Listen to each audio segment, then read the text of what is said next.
به پشتوانی روسیه و ایران لشکر حکومت سوریه دورپیچیا 3 سالان بسر بنگه که لشکری حکومت سوریه لروشالات باجر دیر زوره شکاند.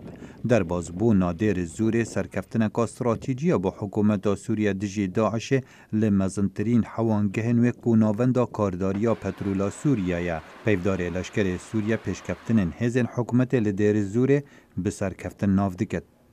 انجزت وحدات من قواتنا المسلحه یکینین هزین مین چکدار به هفکاری و آلیکاریا هزین حوالبندان و پیشگیری موشک و فروکین سوری و روسی قوناغا دوی یا اپراسیون لشکری لبیابان سوری بداوی کرد و دورپیچیا بسر هزین مو خلک دیر زورداش کاند. لموسکو پیفدار کرملین راگهان سروک روسیا ولادیمیر پوتین پیروزباهی لسروک سوریه بشار الاسد کرد پشتی سرکفتن روشهلاتا سوریه.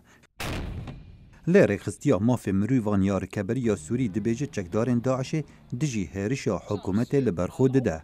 دیر زوری هفت خیب دگل عراق گرنگیه که تایبت بو توای آلین شارکر و پشگرین وان هیا. لدما هفت پیمانی برای برایاتی امریکا حوال دادد برو دیر زوری بچد روسیا و حوال بندنوی همان آرمان چنه. لبو هر دو آلیان دما کنترل کرنا وی حرم دیار نیه. ابدا الجيش لا يقول متى لكن يقول دائما الهدف تجاران لشکر نابیجن کنگی لی هر دم دبیجن آرمان و گرینا او لهیه و آرامیه بو باجار عزیز لی رجلاتی سوریه لی لشکر به همه آواین خواه کار دکن به دمک نزیک و ده کنترل دکن.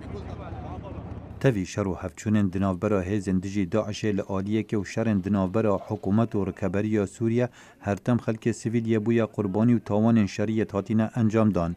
سکرتیر گشتی نتوین اگرتی انتونیو گوتریس دادورکا فرانسی دست نشان کرد بوله کولین بسر تاوان شریل سوریه. کاترین مارچی اوهل دبیجتن دسته آله کولین نتوی کاری لسر پیکینانا دوزن قانونی دجی تاوانبارن شر سوریه دکت. Its mandate is twofold. بریار دو آلیه لآلیه کی کمکرنا زانیاری و بلگیان و لآلیه دنجی آماده کاری بو پیک اینانا دوزین قانونی بدادگه کرنه لگور قانون نفنتوی ینگری داین به تاوان شری. لیکولار نتوین اگرتی دبیجن بدریجه های شر نافخوی سوریه هزن حکومت سوریه بدهان هرشن کیمیاوی لخان شیخون و ادلب پیک اینایا هر وصال کلین و لسر تاوان آلین دین شر سوریه بیتا کرن و جوانا هرشن آسمانین هف پیمانیا برای برایاتیا امریکا. خالد فتاح، دنگ امریکا.